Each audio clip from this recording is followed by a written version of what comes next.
Hello guys, म तपाईहरुलाई आज एउटा कुरा सोध्न चाहन्छु हैन। जति पनि पोर्चुगलमा रहनुहुने सम्पूर्ण नेपालीले चाहिँ मलाई एउटा कुरा भन्नु कि यो पोर्चुगलमा चाहिँ बाटैभरि यो सुन्तला हो कि जुनार पुरै लट्टमै फलिरहेको हुन्छ। हेर्नुस् हैन, मज्जाले फलिरहेछ क्या, हैन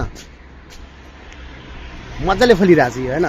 जताततै फलिरहेको हुन्छ क्या, जताततै बाटैभरि हुन्छ। हेर्नु त बाटैभरि हुन्छ कि लट्टमै फलिरहेको हुन्छ, तर खाँदैनन् हैन। खायो भने अमिलो अमिलो हुन्छ, काकडी भन्दा पनि यो यस्तो लट्टमै फलिरहेको यहाँ हेर्नुहोस् हैन। यस्तो फलेछ कि यस्तो फलेछ हैन, पुगेर जान्छ पुरा हैन। यसरी बाटोभरि पुगेर जान्छ। अनि सो तपाईहरुले मलाई भन्नुहोस् कि किन गर्छ होला? बाटैभरि हुन्छ, जताततै हुन्छ पोर्चुगलमा हैन।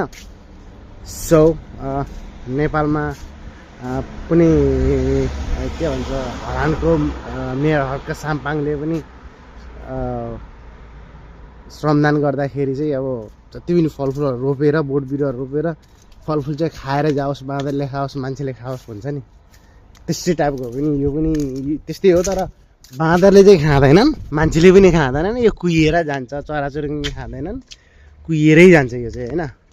यस्तो फल्छ कि यस्तो फल्छ, तर मल जल पानी नभएर नि होला हैन, तर अमिलो हुन्छ।